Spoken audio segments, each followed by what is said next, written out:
Sejam todos bem-vindos ao podcast Ghostwriter, episódio 4. Mais uma live e na quarta semana consecutiva.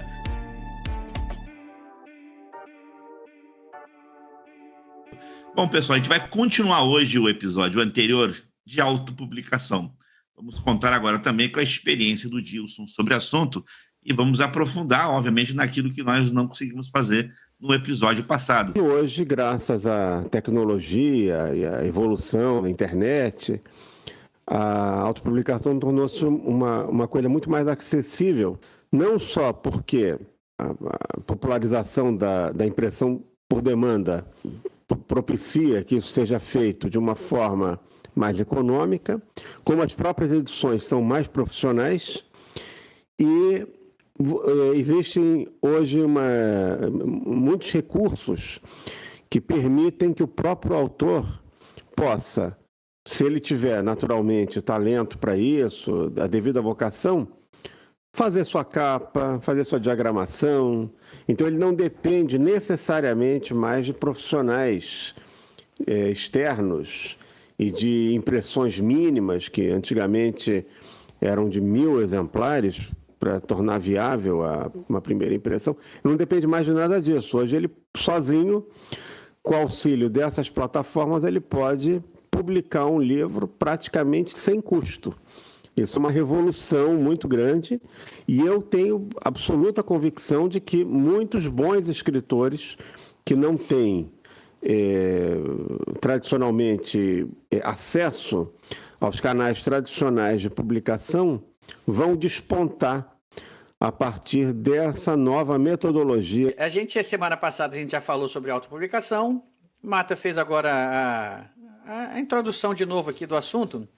E o Gilson, acho que tem bastante história para compartilhar com a gente, que o Gilson tem alguns livros já publicados, né, aí no mercado, que ele pode contar para a gente como é que foi a experiência dele. As minhas experiências, elas são meio como uma novela mexicana, assim.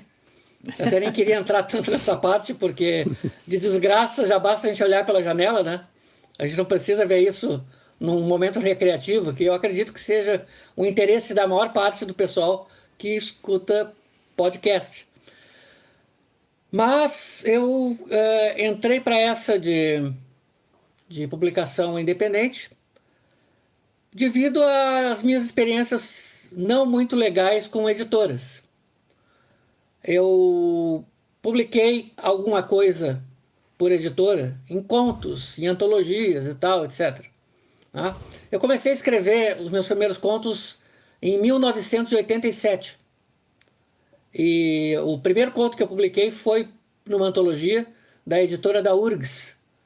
Se chamava Escreva-se, Antologia Universitária 1987.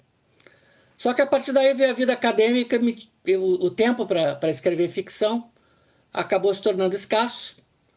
De uns anos para cá eu tenho conseguido equilibrar as coisas e eu voltei, entre aspas, com tudo lá por 2012 e comecei a participar de concursos literários, a mandar para editoras e tal e tal.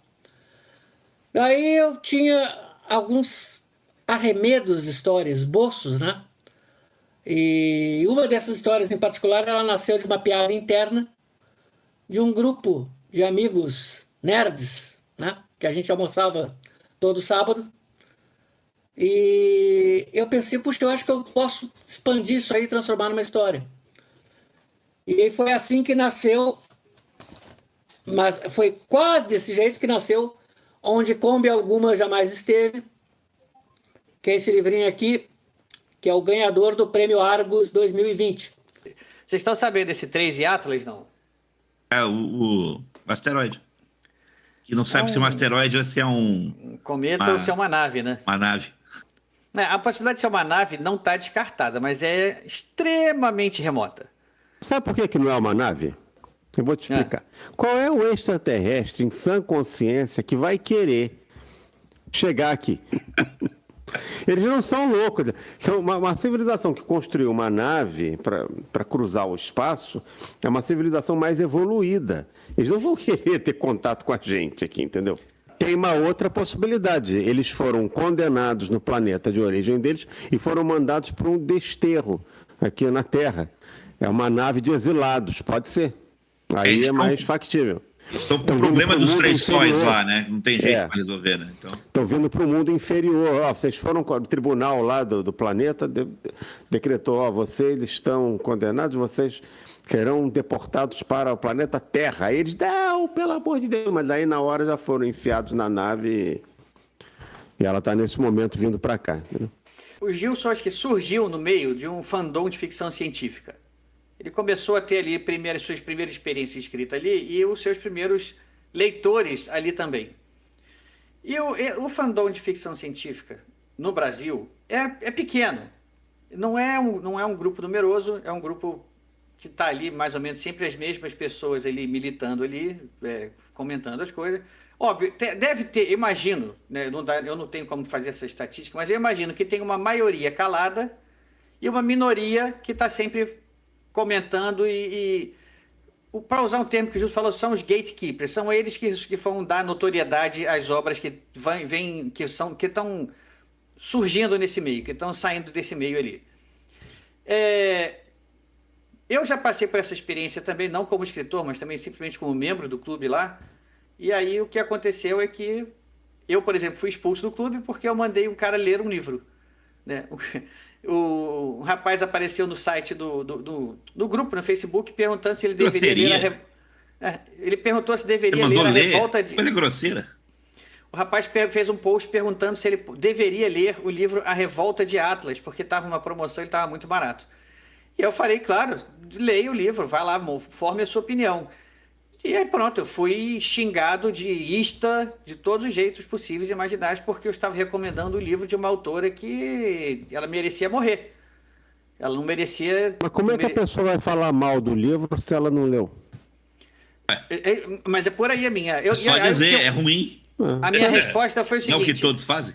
No post dele, que ele pedia para ler, eu já fui quando eu entrei para comentar, eu já tinha trocentos comentários antes do meu, todos mandando queimar o livro. 100% das recomendações ali era para se afastar, não chega perto, cuidado, sabe? Queime esse livro se você aparecer na sua mão. Um adendo, uma coisa importante. Em que momento histórico da Europa queimou-se livros? Década de 30, eu me lembro. Que mais? Alemanha, Alemanha, por ali, né? Aí eu sempre digo, tem algumas ideologias que são primas. Aqui no Estado Novo... Para não dizer irmãs, são primas. Aqui, Estado Novo, aqui no Brasil também se queimava livros, queimou livros de Jorge Amado. Então, continuando... Os totalitários queimam livros, né? Continuando, eu falei pro pessoal, porque pessoal, vocês nem parecem... Isso foi dentro do grupo de Clube de Leitores de Ficção Científica.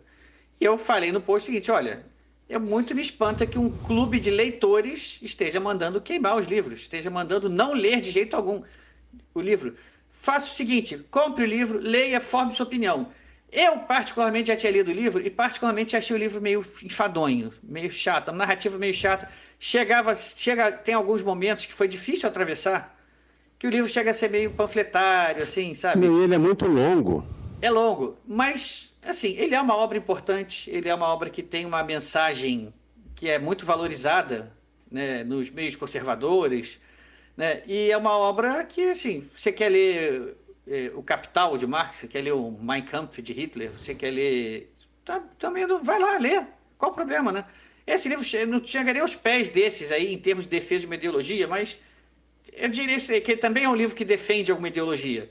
Só que, para o pessoal lá, esse livro é um livro tabu.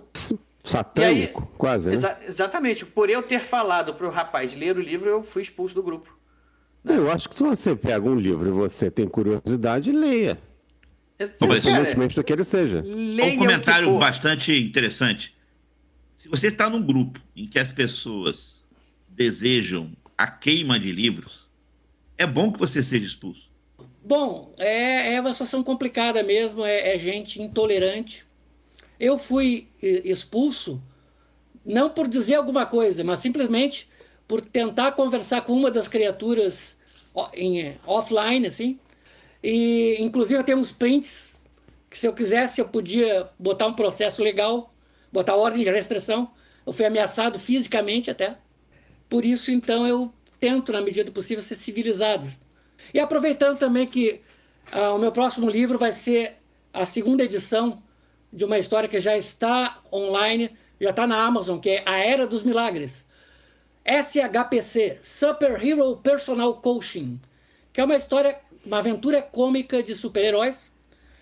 E eu pensei, puxa, vamos brincar um pouquinho, né, com este mundo maravilhoso da virtude. Só podemos agradecer a presença do Gilson aqui, engrandecendo o nosso podcast, tornando esse podcast um pouco mais elevado do que normalmente ele é.